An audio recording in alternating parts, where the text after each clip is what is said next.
Today's episode is with Harvey Lee, a very long-standing product marketing leader with plus 30 years of experience in many different organizations, such as Microsoft and Product Marketing Alliance. From individual contributor to VP, Harvey is now a consultant and number one ranked product marketing creator on LinkedIn by Favicon. So this episode is for every product marketer who's ever been misunderstood, undervalued, or asked to just do the slides. In this conversation, Harvey challenges the most common misconceptions about product marketing. He unpacks the real scope of PMMs, why the role is still unclear for many companies, and how to change that. Harvey also shares sharp career advice, strong opinions, and lessons that will stick, and even some reveal of his new book coming out next year. If you want clarity, confidence, and a bit of tough love about your PMM journey, this one is for you. Hi, Harvey. How are you? Hi, I'm fine. How are you? Nice to see you. Yes, I'm really happy to have you on the podcast today. We are here to talk about career, to talk about the PMM art truth. So I'm very happy to have you today. My pleasure. My pleasure. Let's go. I'd like to start by getting to know you better for the audience and for me. Can you present yourself? Tell us who you are. What are you doing today? Yeah, sure. Hello, my name is Harvey Lee. I am a very long-standing product marketing leader. If it doesn't sound too fancy, ranked top 10 product marketing consultant and number one ranked product marketing creator on LinkedIn by Favicon. I have spent more years than I care to mention in product marketing. We can start at 30 and go up. But I've been doing it since the mid-90s in various different guises, in various different organizations, such as Microsoft, Kaspersky Lab, Seiko Epson, and of course, many people will remember me for my recent work at the Product Marketing Alliance. And that's why I'm very happy to have you today, because we are going to be able to know how the product marketing has evolved and how you see also the new reality of product marketing. And I would like to focus on your career, because as you mentioned, you went from working in company to go independent. Why did you decide it? Yeah, there's a lot to unpack there, isn't there? The short story, I mean, it's a multi-layered answer, right? So I'll try and keep it simple. But I think the first part of unpacking that question is I've taken product marketing as far as I could. I mean, I took it from being a product marketing manager all the way to vice president. Then you ask yourself, well, where do I go from here, right? So it's either stay static and move sideways, which is, it's a valid option for some, and take it to different categories and just reinvent the same thing over and over. And like I say, completely valid option. I tried to be the CMO. Only 20% of product marketing leaders want to be the CMO. I wasn't one of them. So I didn't want to take it there. So I kind of felt like after 30 odd years, I'd taken it as far as I really could. And it's like, I'm not the kind of person to just rinse and repeat the same thing over and over. Once I've done something, achieved something, been there, it's like, it's okay for a while, but I want to keep not climbing, but I want to keep growing. And that's really what it's about for me. I want to keep growing. After learning all about my own positioning and what motivates me and what excites me, the idea of staying on the same business and doing the same things day in, day out was not attractive to me at all. I mean, I'd spend my whole career doing that, right? And a great case point for that is when my 12 years at Microsoft, I was on the Xbox team, and some people, if you've read my first book, Backstage Pass, you'll know I launched the first Xbox. I was employee number 12 in Europe. And for the first 6 years of those 12 years, it was wonderful. Business growth, challenging, personal growth, professional growth, amazing. And the two directly correlated. But once we'd actually hit our targets, we'd become the number one video games console in Europe, Northern Europe especially. After about 6 or 7 years, it became, okay, rinse and repeat, let's do it again. And it became about not just business growth, but business consistency and sustaining the business and growing share. And that's perfectly valid, but it was nowhere near as exciting as the previous 6 years, which was grow and launch a business from zero to what is now $16 billion business, grow a brand against all the odds and pull it off, right?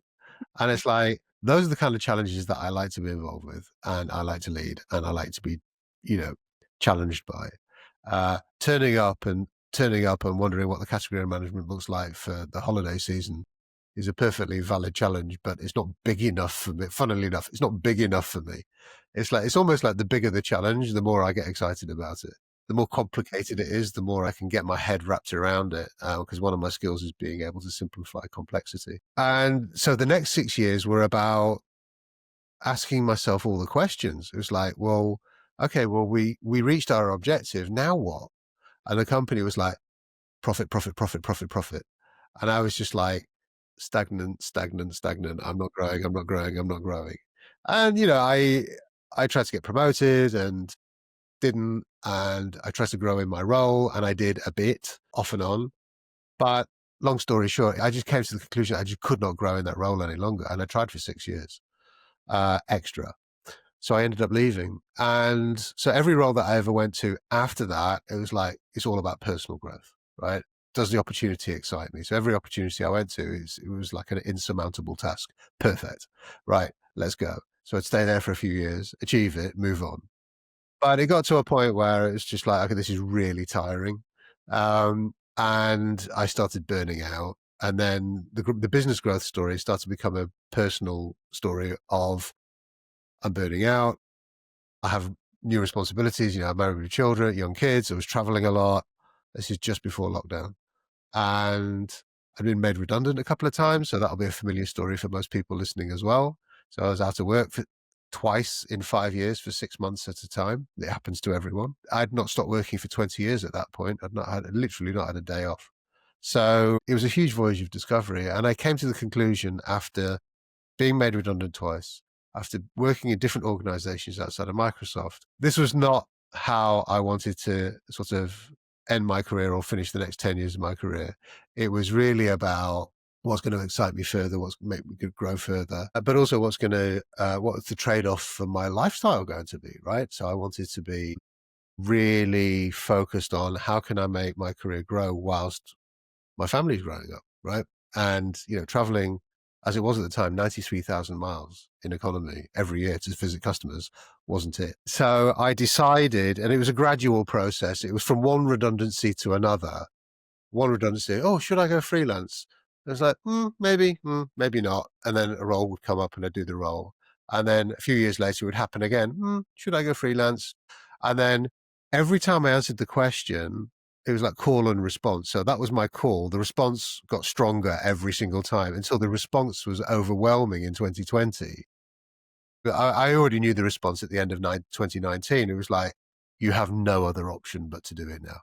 And it was like, if you keep going back to corporate and you keep burning out, the periods of time between layoffs and burnout was getting shorter and shorter and shorter and shorter, to the point where it was like, I'd start a job and I'd burn out the next day. But I didn't want that to happen. I just thought, this is it. It's like now or never. But I'd already met the guys at the PMA in 2019 in the early guys. And I'd started very seriously thinking about building my own personal brand, building my visibility, being more active in the community around 2019 or towards the end of 2019. And literally 16 weeks later, I'd been made redundant. I left my job. I went freelance and I started consulting for the PMA in the very, very early days. Right. And they had one European summit under their belt at that point. And it went from there. Then I got another client and then I got another client and it all started coming through LinkedIn. And I was like, it can't be this easy. And I was right, it wasn't that easy, but it started off kindly for me. So I suppose it's a long-winded answer, but there's no way to sort of summarize that one into bullet points because it was a gradual process over time. It will be for most other people if people are thinking about how and where their career is heading now. For me, there's no epiphany moment where you wake up one day and go, oh, today I'm going to be a consultant. It just doesn't happen that way, right? It's a measured, gradual reveal. And that was my route. It's super interesting because, as you say, it's also all the experience that you had during all these years in corporate that made you also be more sure and more confident. And so it's also, as you said, gradual. You know that you want to do it, but maybe it's not the right moment now. But you start building the path to be able to do it, right? Yeah, I mean, I've got a new book coming out next year. It's called The Anti-Resume, How to Turn a Messy Career into a Future-Proof Career. And it's great for product marketers. It's great for everyone, actually, but it's especially resonant for marketers and B2B tech professionals and product marketers, right? The Anti-Resume it's a method. It's a way of thinking about the constraints and, to be perfectly clear, the lies we're told about what a career should look like and how to counter them, right? How to counter the world that we're thrust into. And there's a phrase early in the book where I say it's about the not this moments. It's like not this in quote marks, the not this moment. And for me, going back into corporate over and over again, the signal got stronger and stronger around the not this moment. It's like, this is not for me. I might not know exactly what I do want, but I know exactly what I don't want.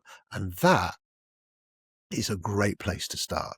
But most people start in the opposite. They start with, I want to do this. But if you work it the opposite way around, it's far more revealing, and it'll reveal what's left that might excite you rather than you doing it the other way around. So everyone gets signals. It's like, I want to do this. I don't want to do this. This excites me. This puts the fear of God into me. And those negative ones, I call them the not this moments. And when you get the signals, most people ignore them. And in the book, I said, well, actually, you need to listen to them. And those signals can be rational, logical, emotional. It can even be a feeling, right? A feeling in your gut. That Sunday night feeling about going to the office on Monday morning. It's a signal. You should not ignore it. It's telling you something. You're either excited to be going in or you're not. It actually has meaning. And I spent those 5 years across those two redundancies ignoring the signals, and I paid a heavy price for it, right? And it brought me to the not this moments, and then it brought me to, I know exactly what I'm going to do now to take action. But it was 5 years later than I probably should have done it, right? That was my lesson. I didn't listen to the signals. Do you have any other advice for PMMs or even marketers, product managers who are thinking about becoming consultant or freelancers? Yeah, you know what? It's a really hot topic right now. And I get 2 calls today from product marketers going, I want to be a consultant, or, you're the only person I know doing it. And in Europe, I probably am, one of the very few. You can probably count the amount of product marketing consultants in Europe, UK and Europe, on one hand, and still have some fingers left as change. You won't need all your fingers. The first thing I'll say to you is the grass is not greener on the other side. So if you're sick of your job or you're sick of being in-house, and you think the grass is green on the other side, I'm just going to go work for myself. I can do what I want. La, la, la. Everything's just going to be a fairy tale. Unfortunately, I'm here to tell you it's not. It's not better. It's not worse. It's just different, right? And it's different in ways that you may partially be expecting and different in ways that you're not. And it's really hard work. It's really hard work. The irony of it is it's not really the work that's the hardest part. Right? The hardest part is getting the work. And that's the hardest part. And the challenge for anybody thinking about going freelance or being a consultant is this: nobody's looking for a product marketing consultant. That's the hard part. There's no demand for it. There is a demand for it. Sorry, I'll rephrase that. There is a demand for it, but nobody recognizes it as a demand. So buyers, other product marketers, founders, CMOs are generally my buyer, and senior product marketers is generally my champion. Nobody wakes up one morning and go, I need a product marketing consultant today. And it just doesn't happen, right? But they feel the pain of not having that help, which is, I can't find anybody to hire. The work's not getting done because we don't have capacity, or I don't have budget, or whatever it is, or a mixture of all of these things. So they feel the pain of not having it, but they don't consider it as an option because they didn't realize it was an option. I did a survey when I was fractional VP at the PMA, with product marketing leaders. I did it in London and I did it in San Francisco when I was doing talks there. And literally 90% of people in the room, and they're all VPs and directors of product marketing, didn't realize a product marketing consultant was an option. But when we told them it was and what it entailed, 70% of them said that they would consider it. So it's pretty staggering statistics. I mean, it's not even close. It's a wide chasm, right? So that's a challenge because there's no like marketplace or huge amounts of inbound where people are just looking for product marketing sites. It just doesn't exist, right? So that's one challenge. And to overcome that challenge, certainly the way that I've done it, and it's the only way I know how to do it really, is I built a brand. And I built an inbound engine. Engine's probably more scientific than it actually is. I built a very, very visible brand with a target ICP, and I have a flywheel of content, newsletters, LinkedIn, talks, books. I publish like crazy, and I'm planning on publishing even more. I'm becoming Simon and Schuster on 2 feet. And that is the law of attraction. Like attracts like, right? So if people read it, and I ask people, look, if you're reading this and it resonates, just think of me when the need comes up. So that works. But I will say one other thing on the topic before we move to the next question is you need to diversify, right? So if you think you're going to be a full-time product marketing consultant and only be doing positioning and messaging, I've got a shock for you. You probably won't. There isn't enough of that kind of work to go around, and it's probably being done by the in-house team anyway. You'll be brought in for exceptional projects, more than likely. So there's some research we can't get done because we don't have the expertise in the team, or there's an insight work that's missing because we have 2 people off sick long term, or we can't hire right now, but the work's not getting done. So you usually get hired for exceptional projects, or we need enablement materials, or whatever it is, or case studies written. So it's largely, certainly in Europe, project work. There is some fractional stuff going on in there, but it's mostly in the US. And that's it. And it's hard work. The hardest work is the flywheel, is the creating enough noise, creating enough publishing opportunities, whether that's talks, podcasts, here we are, newsletters, and creating all of that to attract enough inquiries. And I do know of a couple of people in Europe who started doing it recently, and they get that. They started newsletters around product marketing, and the newsletters are great. They're not sales pitches at all. It's just all, you have to lead everything with value and hope people make the connection. How long did it takes you more or less to build this flywheel, as you were mentioning? I would probably say 2 years, which doesn't sound a lot, but when you got to eat and pay the bills, every month the expenses come in is another month. You're thinking, when am I going to get a phone call? That's not to say I don't think it can be done quicker. And I think it's very personal, right? So I think that it took me a long time for people to realize I'm not at the PMA anymore. So that took me, and actually a lot of people still think I'm there. Huge newsflash announcement. I left the PMO a year and a half ago. I think you can do it quicker. I think you can do it in a year. And that's with a massive caveat that you already have a pretty good standing in the community, fairly senior, people already respect you. And maybe you work 2, 3 very senior director roles in, pretty good companies. You've got a good track record, great portfolio. You're comfortable with speaking, you're comfortable with writing and publishing and this, that, and the other, and you've got great connections, then I think it takes a year. If you don't have any of those things, it's yay longer. And there's 2 types of consultant, right? And I'm not dissing either of them, but there are 2 types. And I would say that if you're listening to this and you're a CMO or you're thinking about hiring a consultant, think about the type of consultant you want to hire. So there's people like me who are few and far between, and less than 1% of all product marketers around the world. And we do it full time. It is our job. We live it, we breathe it, and we don't do anything else. We're here to serve our clients. And then there are people who call themselves product marketing consultants who are freelancers in between jobs. They don't live it, they don't breathe it, without being disingenuous, they're moonlighting, right? And that's completely valid. It's completely valid, but they don't live it. So they want to do a bit of messaging work, pick up a bit of part-time freelance work, but they're still looking for a full-time job. That's not my type of consulting. My type of consulting is I'm all in. So I'm available in 6 months if you want to bring me back. I haven't gone to another job somewhere. So there's 2 types. And what I found is that since the layoff era, most product marketing consultants are the second type. Yeah, they're the moonlighting type, especially in the US, I would say. Not so much in Europe, but especially in the US. And I get a lot of inquiries. Oh, can I have some of your time to talk this? I'm thinking about doing this while I'm looking for a job.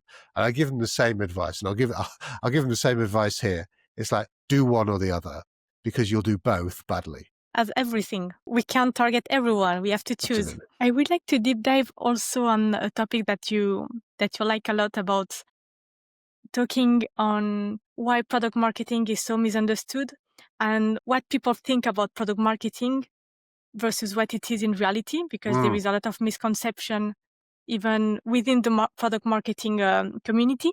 So I would like to have your opinion on that. What is for you the biggest misconception that you've seen about this role?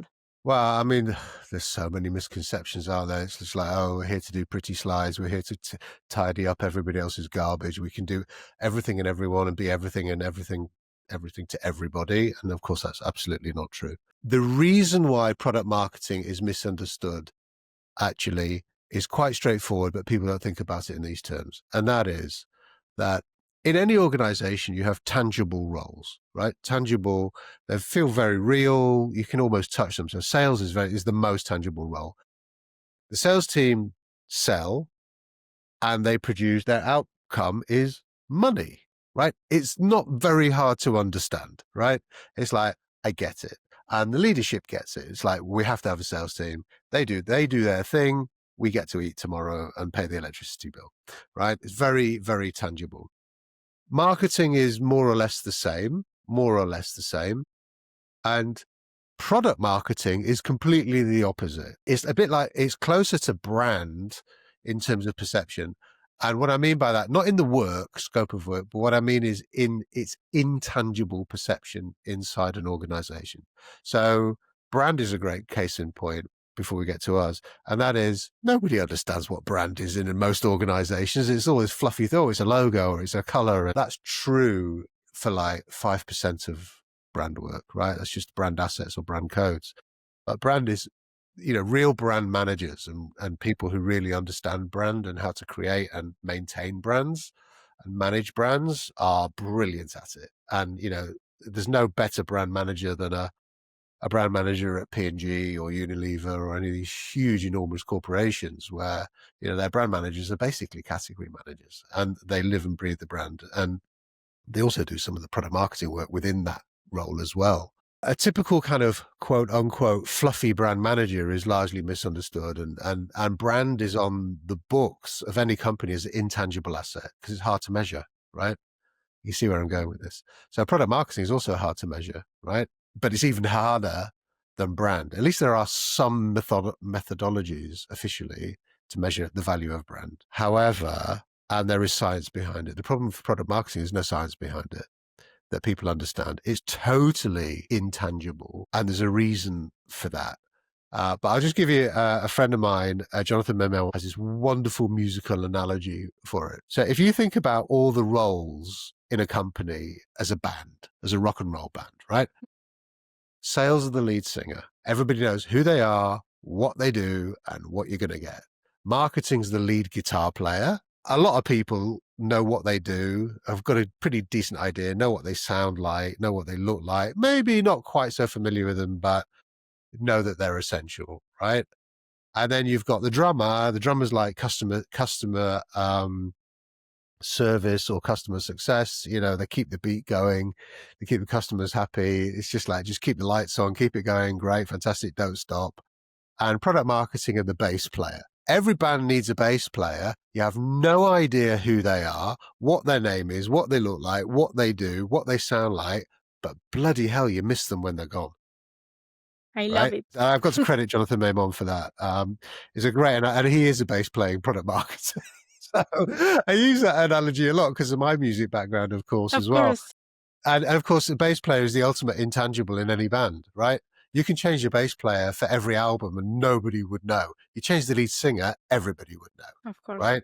So with the intangible, the ultimate intangible function inside any organization. So back to one of your previous questions, the reason it's misunderstood is because it's intangible, and the reason it's intangible is that we don't speak in revenue language. And so do you mean that we should speak in revenue language? We have to. If you want to become tangible in your organization, we have to stop talking in measuring the things that we do and start talking in the language of revenue about the outcomes we helped achieve, right?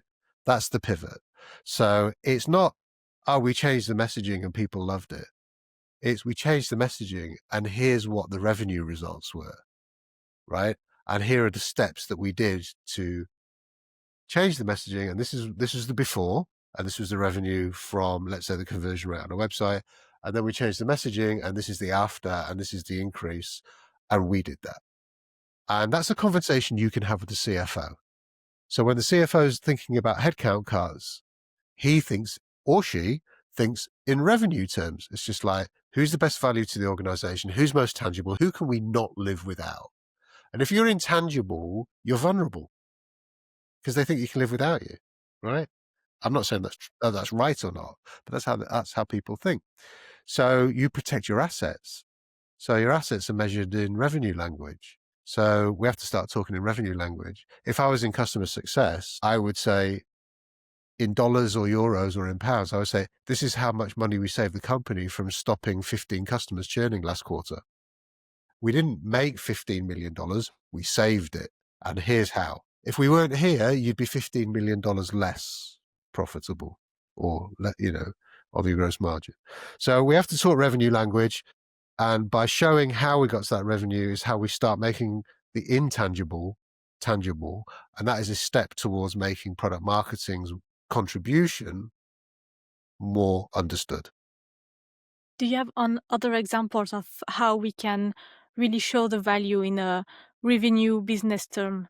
I have a process called Show Me the Money, right? So I don't know if you're familiar with the film Jerry Maguire, but there's a scene in Jerry Maguire where he's trying to sign a player, and the player just says, "Show me the money," and it's a really, really famous scene. I can't talk about it too much because there's a lot of swearing in it. If we take the analogy of, okay, we have to show the organization the money rather than just the outcome, what we can do is we can show the steps that we got there. So they get an appreciation for all the work that went behind that number. So let's say the number is, we converted 20% higher before product marketing got involved, and that was worth $2 million incremental revenue. Then show the work that you did. Let's say it's 5 steps: customer research, insight, validation, testing, reiteration. Show all the steps and all the incremental gains or losses that led up to that. It's like opening the door to the sweatshop. It's like this is all the work that's going on. This is the engine behind it. And show the steps in vertical steps. It's like step 1, step 2, step. This is all the work that we did that might have been considered intangible in these people's eyes, but you're showing actually not just the thought process, the actual work that was done, the time it took, the measurement, the iteration, reiteration to get to that outcome that you're talking about. And for me, it's enough. It's already a lot of work to do that, but it's enough to convince senior leaders at an organization that actually what our contribution is worth keeping hold of, and think about what it would be like if we weren't here.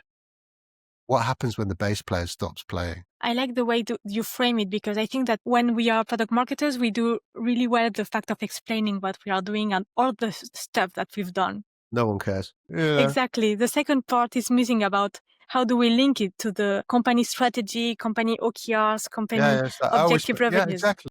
Well, we spoke to this amount of customers. We did this. We tested this messaging, and the CFO's falling asleep behind his computer. The CEO, she's gone to lunch. It's like no one cares.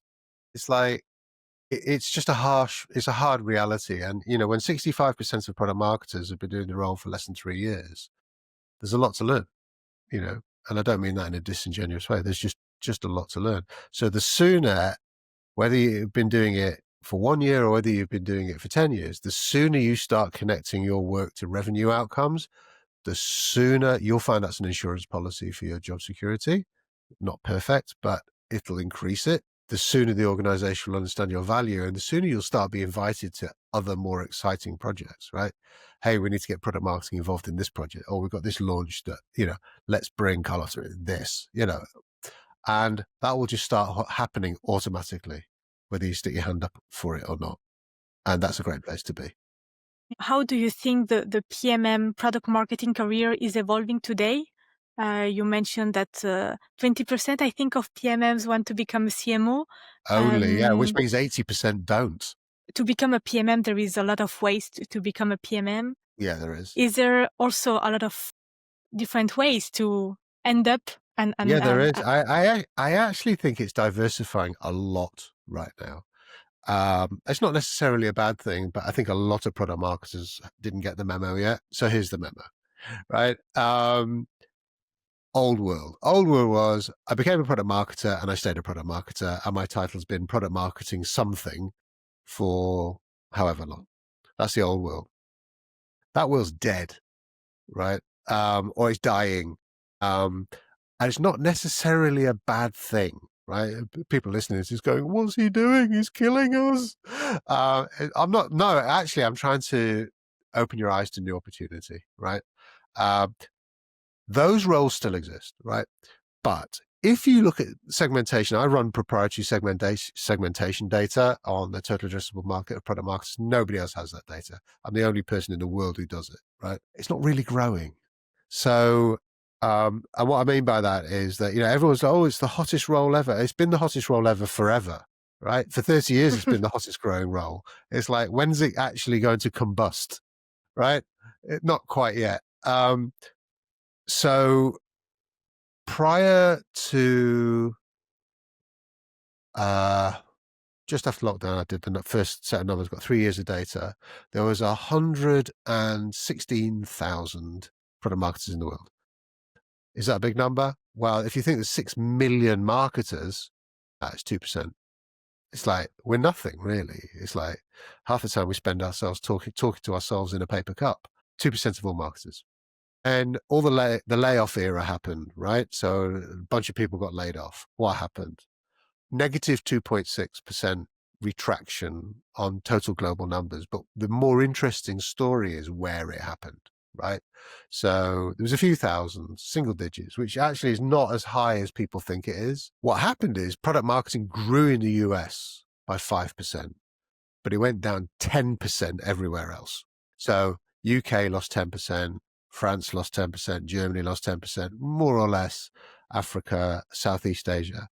Everywhere outside the US lost about 8 to 10% of their product marketers in the layoffs, and the US gained 5%, which of course is not equal because of the scale. It's not a weighted number. Why was that? Right? So the number only went down, a few thousand, like 2 point something percent, but the US went up. Why is that? It was because the decision-making bases moved, the Teutonic plates, if you will, moved from global to the US, right? So what was happening is that the US-based organizations were building a moat in the US, hiring more product marketers, bolstering, and scaling down their regional operations. That was fundamentally what was happening at the top level, right? So that's why we felt the pain in Europe and in the UK. There's 6,000 product marketers in the UK, 600 people lost their jobs. And that directly correlates right across outside the US to most regions. There's only 2,000 product marketers. What was it? 1,200, 2,000 in Australia and New Zealand. They lost 200. For them, that was even a bigger hit because they've got such a smaller number, right? So the smaller the number, that 10% is, the pain is even felt even more so, right? Exactly. So 10% in the US, where there's like 50,000 product marketers, isn't felt so greatly, you see? So it's not equal. And then what happened is it came back and hit about 130. So it was bigger than it was ever been before, but it hasn't moved since, right? For 2 years, it's not moved. It's been about 130,000 product marketers. And they're all nearly new. They've been doing it for less than a year or two. They're all really green, lots to learn.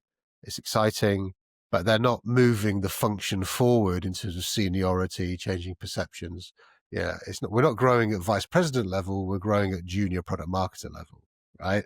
That's very important. So where's it going, right? I don't think it's going to grow much more, right? If it does, maybe it hit 150, this, or the other, but it's all relative to how everything else grows. Because we're only about 2% of marketing. If marketing grows at 2%, it's meaningless. It's really meaningless. So what do I think the impact of this is? Well, I can tell you that product marketers who are feeling stuck, stayed, frustrated, maybe laid off, I'm seeing more and more of them moving into broader defined roles that aren't product marketing, but use product marketing skills. It's not a bad thing. I say to people when I'm coaching and teaching and talking, don't get married to the title. It's just words. Get married to the outcome. Get married to what the role actually is. There is now about 30 different titles for product marketers. product marketing and brand manager, product marketing and go-to-market executive. I mean, you name it. There's a marriage of titles. There's product marketing and insert something else to reflect, the fragmented landscape. So don't get too attached to the title. But there are a number of roles now that are outnumbering product marketing roles approximately of a ratio of 3-1. So for every product marketing role that's called product marketing, there's 3 of these. And these roles you'll know, right? Because you've seen the titles on LinkedIn and in the job classifiers: growth manager, portfolio manager, go-to-market manager, all of these kind of roles, propositions manager. These are basically product marketing roles, but just more tightly defined around one area of product marketing, right? So they're specialisms.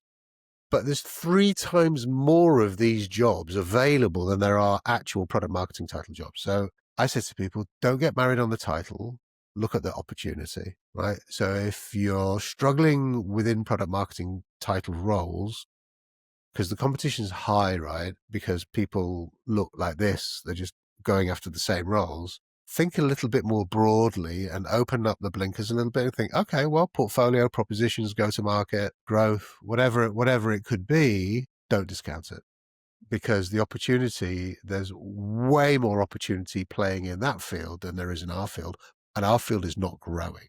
Do you think that product marketers should specialize in a specific field of the product marketing, like we talked about go-to-market, positioning?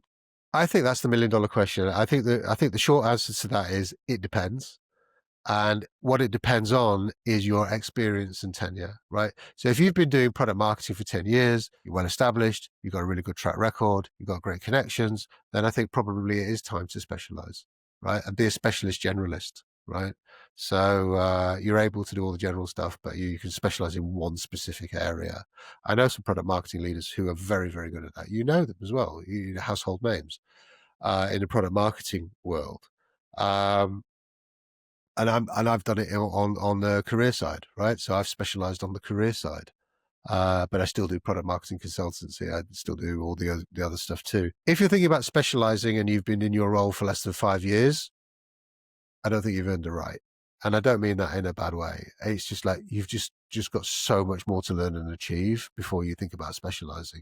If you specialize too soon, what you'll find is that you won't have the generalist background, that solid rock to fall back on that will allow you to move. Now, if you specialize in a niche, there's 2 types of niche. I write about this in my new book, the anti-resume. There's 2 types of niche. There's good niche and bad niche. Bad niche is, I specialize so specifically in such a tight market that actually in movie terms, I've typecast myself and I can't do another type of role. So like I do email, blah, blah, blah in Scandinavia for companies up to 100 employees. Well, unless your future employer fits those criteria, you're kind of screwed because one day the demand for that will just not exist anymore. But if you're a specialist generalist and your specialism can span different categories, different industries, this is a good niche. You can take that specialism to other places when the opportunity arises. For example, if you're a specialist in messaging in B2B, you will always be a specialist in messaging and you can take it from telco to cybersecurity. No problem, right? So it's portable. So that's a good niche, right? So you have to be really thoughtful and intentional about all of these things around your whole career, your specialisms, where to play, how to play, because you could, and I learned the hard way over a long period of time. It's why one of the reasons I left Microsoft after 12 years is that I didn't want to be typecast to the point where I couldn't do anything else. And I've got friends there, dear friends that have been there 20 years, and they'd be the first people to admit to me or to you that they couldn't work anywhere else anymore. They've been institutionalized. Thankfully, they're of an age where they wouldn't need to. But that's by the by, it's my age. But when you're thinking about specialisms and niches, you have to be really careful and just be really choiceful and make sure that you can always move it, because whatever a hot category is today, I mean, look, AI is on fire, has been for ages and will be for the future. There will be something else that's on fire in 2 years from now, and everybody will run towards that. So you could specialize in a certain type of AI right now. I can tell you in 2 years from now, it'll be obsolete. So was that a good niche to specialize in or not? But whatever you do, make it portable. This will be my last question about the career. What's the best way at the end to approach the career growth? Like, even if we want to get a promotion, or if we need to take a step back as you did, also to say, okay, maybe I don't want to be in the corporate world Yeah, anymore, yeah. or on the But contrary, I want to not this continue on it. moment. Exactly. Yeah. How do you approach it? Yeah, I think in the interest of time, I think there's the best way to approach the future is to start doing it before you need it. And here's a piece of actionable advice. Build bridges to the destination that you set yourself before you need them, right? Before you need to cross them. When I get career coaching clients, or I'm teaching or doing talks or webinars, I always get a huge cohort of people saying to me, oh, I've been laid off, or I'm stuck and I want to do this. And they didn't build bridges, and they didn't start doing to get to their desired state. Even if they know what it is, they're starting from almost a negative position. It's like, I've got to start over. And I give them the harsh truth. It's like, start doing this, start doing that. And then they start getting this sort of feeling of dread. The signals saying, you should have started this 2 years ago. You should have started this 2 years ago, in your own ear. And that's correct. So build it before you need it is a piece of golden advice. And along the same thread, one of the other very common ones that I get in the product marketing world is, I want to be strategic, but my boss won't let me, or they just want me to do pretty slides, or I'm stuck in the go-to-market motion, but I want to be strategic. I think it's especially important to recognize that people who are stuck, or people who have been doing product marketing for a while, I would say 9 out of 10 of them would still want it. That's the move that they want to make, even if it doesn't mean being CEO. I just wanted to do more strategic work. I want to do inbound over outbound, but there's no opportunity at my role. And then I challenge them and I say, are you sure about that? And they're like, what do you mean? So we put the kettle on and make some espresso, and it's like, okay, well, let's have a chat. And I said, you can be strategic tomorrow before 10 o'clock in the morning if you choose to be. And then he said, I don't understand you. I said, strategy is just about asking better questions. Right. So this is about positioning as well. So if you're an executor, that means you're a doer. You are somebody who does something and execute. And it means that actually you're in a support role. I talk about this in my new book. You're in a support role. You're in go-to-market. You're there to execute. The expectation of the organization is that, oh, don't worry, Harvey's got this. He's going to deliver it. Everything's going to be fine. Even if you're in that role, what you say is not, okay, I'm going to go and do it. Have we thought about doing it this way because it might yield a better result? And I've done some work to demonstrate it. All of a sudden, you're having a different conversation. You've moved from a support role to a strategic role just by asking one question. It's challenging them in the most professional way, but not disrespecting them or not saying you're not going to do the support work. But what you're doing is you're showing that you're a strategic thinker. Don't wait for permission. The best piece of advice that I can finish this on is, don't wait for permission. You've got everything you need already. You just don't realize it. Thank you, Harvey, for all these super useful insights. I think that product marketers in France, at least, will have a lot of questions for them to think about the career, how to be more effective, or to have more impact also in the organization. So thank you very much. My pleasure. And I would like to finish the conversation with 3 questions that I used to ask to everyone. The first one being, what's the next subject or guest that you would like to hear in the podcast? You should get Tamara Graminsky on and get her to talk about product marketing leadership. The second question is, do you recommend any book or resource in particular? It can be professional or personal. I recommend all the books I've written, obviously. Of course. So I've got the new one coming out this week. Books not written by me. Okay, so if seriously, professionally, if you're thinking about being a consultant, right, there is one book I actually recommend everybody reads, and it's called The $1 Million Consultant by Alan Weiss, right? It was recommended to me by a product marketing leader actually in the US. I read it and it changed my life. Literally, it sounds cheesy, I know, but it's like, it actually changes the way I think about how to do consulting and how to think about clients and how to do proposals and invoicing and the whole thing and the whole value chain of consulting. So $1 Million Consulting, Alan Weiss. I should be on commission, but I'm not. So if you're going to do consulting, read that book before you do anything. Thanks for the advice. And the last question, the easy one, where can we reach you? Well, you'd be unsurprised to hear LinkedIn probably is where it's happening the most.